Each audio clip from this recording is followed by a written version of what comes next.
ہر وہ بالغ مسلمان جو روزہ رکھ سکتا ہے وہ روزہ ہی رکھے گا، اس کا کفارہ نہیں دے گا۔ جن لوگوں کو چھوٹتی ان کو بھی بعد میں حکم ہے کہ بعد میں اپنے روزے پورے کرے۔ ایامن چند دن معدوداتن گنتی کے، فمن پس جو کانا ہو منکم تم میں سے مریضن مریض بیمار، او یا علی سفر پر فیدتن تو گنتی کے، ایامن اخرى دوسرے بعد میں والا اور پر، الذین جو لوگ یطیقونہ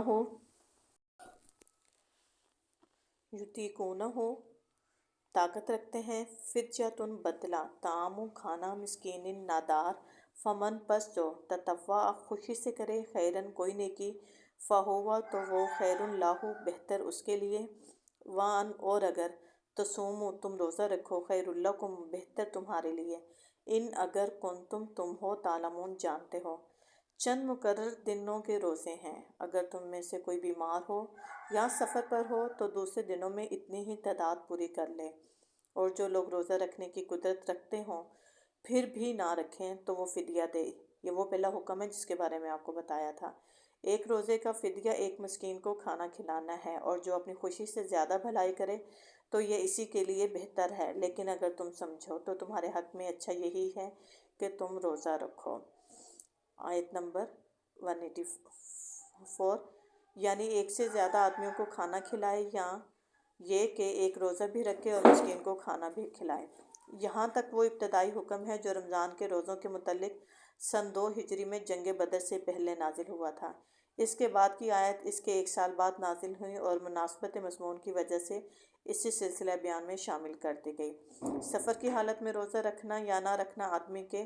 اختیار تمیزی پر چھوڑ دیا گیا۔ نبی کریم صلی اللہ علیہ وسلم کے ساتھ جو صحابہ سفر میں جایا کرتے تھے ان میں سے کوئی روزہ رکھتا تھا اور کوئی نہ رکھتا تھا، اور دونوں گروہوں میں سے کوئی دوسرے پر اعتراض نہ کرتا تھا۔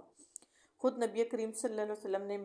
بھی کبھی سفر میں روزہ رکھا ہے اور کبھی نہیں رکھا ہے۔ ایک سفر کے موقع پر ایک شخص بدحال ہو کر گر گیا اور اس کے گرد لوگ جمع ہو گئے۔ نبی کریم صلی اللہ علیہ وسلم نے یہ حال دیکھ کر دریافت فرمایا کہ کیا معاملہ ہے؟ عرض کیا گیا کہ روزے سے ہے۔ فرمایا یہ نیکی نہیں ہے۔ جنگ کے موقع پر تو آپ حکماً روزے سے روک دیا کرتے تھے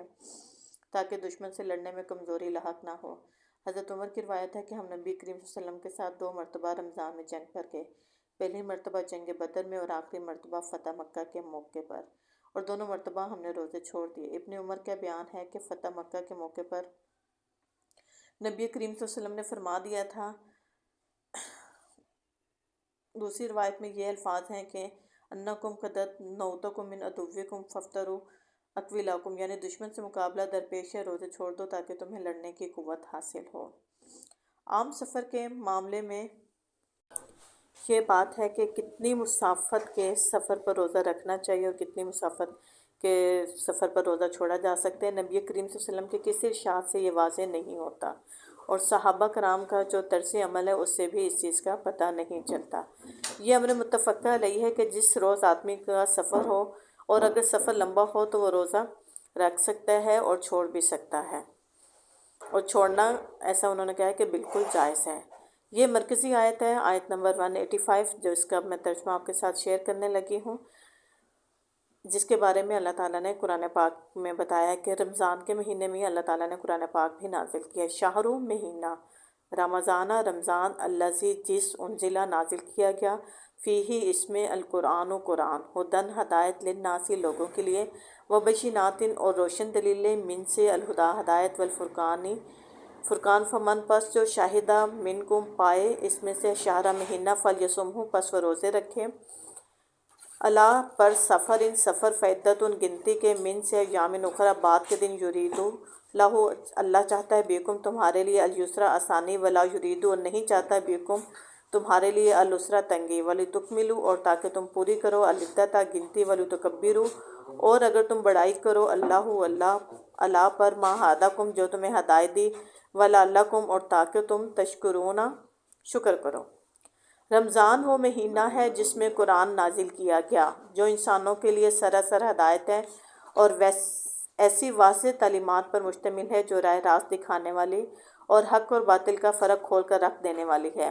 لہٰذا اب سے جو شخص اس مہینے کو پائے اس پر لازم ہے کہ اس پورے مہینے کے روزے رکھے، اور جو کوئی مریض ہو یا سفر پر ہو تو وہ دوسرے دنوں میں تعداد پوری کرے۔ اللہ تمہارے ساتھ نرمی کرنا چاہتا ہے، سختی کرنا نہیں چاہتا۔ اس لیے یہ طریقہ تمہیں بتایا جا رہا ہے تاکہ تم روزوں کی تعداد پوری کر سکو، اور جس ہدایت سے اللہ نے تمہیں سرفراز کیا ہے اس پر اللہ کی کبریائی کا اظہار اور اعتراف کرو اور شکر گزار بنو۔ اس کی تفسیر دیکھتے ہیں، یعنی اللہ نے صرف رمضان ہی کے دنوں کو روزوں کے لیے مخصوص نہیں کر دیا، بلکہ جو لوگ رمضان میں کسی عذر شرعی کی بنا پر روزے نہ رکھ سکیں ان کے لیے دوسرے دنوں میں اس کی قضا کر لینے کا راستہ بھی کھول دیا، تاکہ قرآن کی جو نعمت اس نے تم کو دی ہے اس کا شکر ادا کرنے کے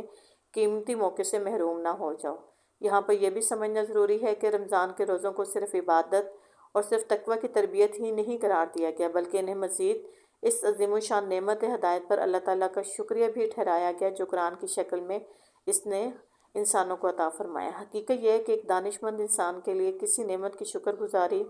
اور کسی احسان کے اعتراف کی بہترین صورت اگر ہو سکتی ہے تو وہ صرف یہی ہے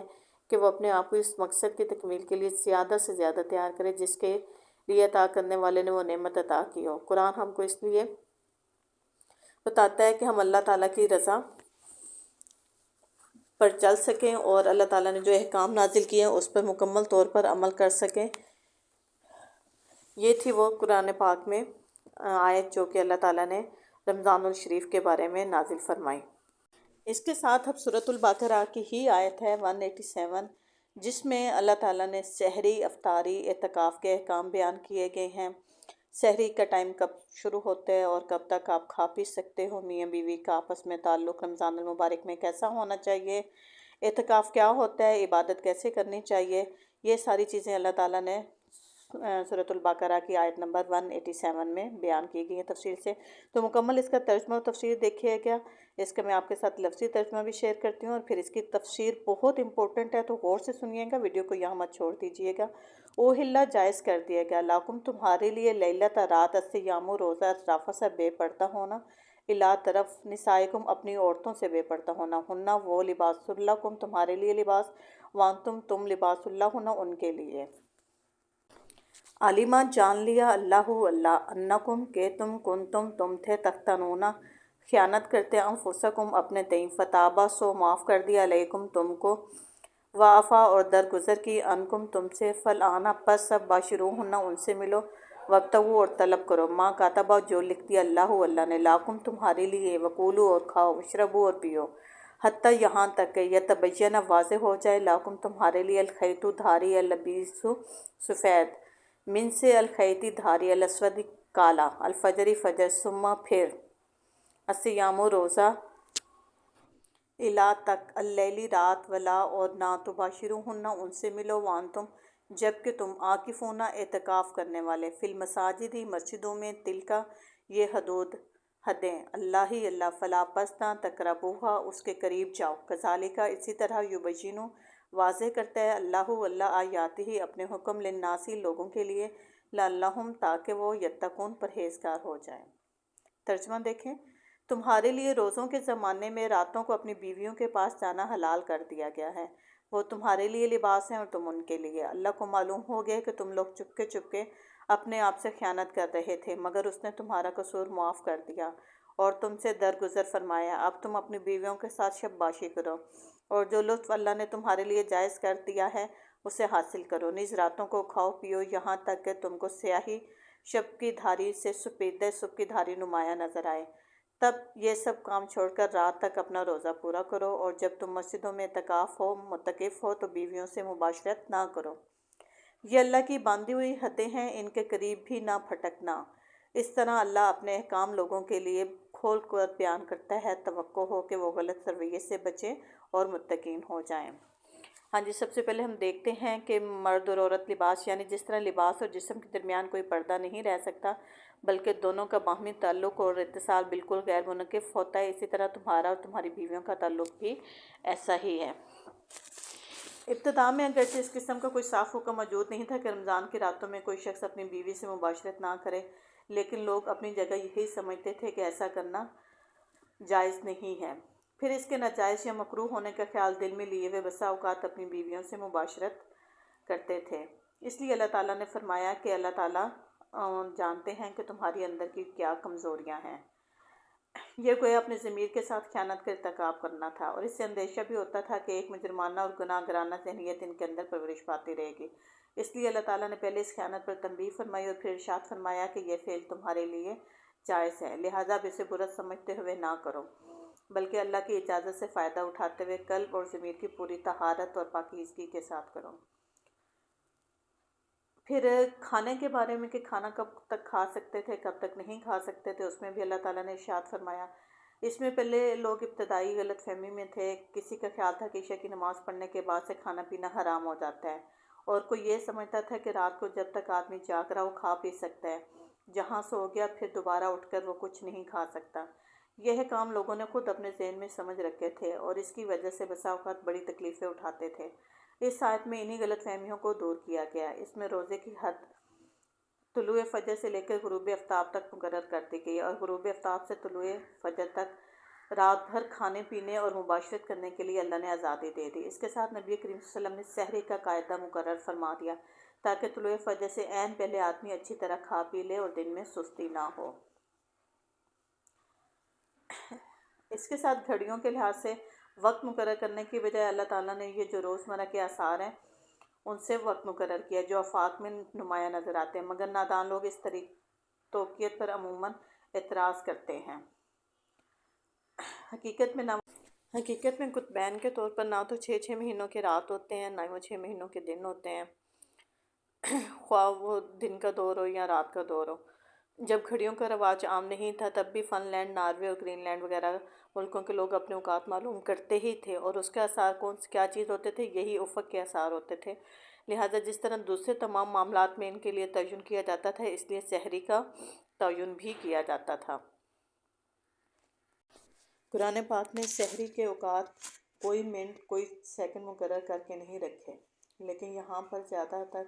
جو فرقہ واریت چل پڑی ہے ان فرقہ واریت نے اس کے اندر شدت اختیار کر لی ہے، اور چند سیکنڈ اوپر نیچے ہونے سے روزے کو استغفر اللہ مکروہ تک قرار دینے سے باز نہیں آتے، جس کا اللہ تعالیٰ نے قرآن پاک میں دور دور تک بھی کوئی ذکر نہیں کیا۔ اللہ تعالیٰ کی ذات ایسی نہیں ہے کہ چند منٹ یا چند سیکنڈ اوپر نیچے ہونے سے روزہ مکروہ یا ضائع کرتے۔ تو اس لیے یہ چیزیں بولنے سے پہلے، کسی کو کہنے سے پہلے آپ قرآن پاک سے رجوع کر لیا کریں کہ قرآن پاک اس معاملے میں کیا فرماتا ہے، تب آپ کسی دوسرے کو یہ حکم دیا کریں۔ رات تک روزہ پورا کرنے سے مراد یہ ہے کہ جہاں رات کی سرحد شروع ہوتی ہے وہیں تمہارے روزے کی سرحد ختم ہو جائے، اور ظاہر ہے رات کی سرحد غروب آفتاب سے شروع ہوتی ہے، لہٰذا غروب آفتاب ہی کے ساتھ افطار کر لینا چاہیے۔ سحر اور افطار کی صحیح علامت یہ ہے کہ جب رات کے آخری حصے میں افق کے مشرقی کنارے پر سفید صبح کی باریک سی دھاری نمودار ہو کر اوپر بڑھنے لگے تو سحری کا وقت ختم ہو جاتا ہے، اور جس وقت رات کی سیاہی بڑھ کر دھارے سے اوپر آنے شروع ہو جائے تو افطار کا وقت شروع ہو جاتا ہے۔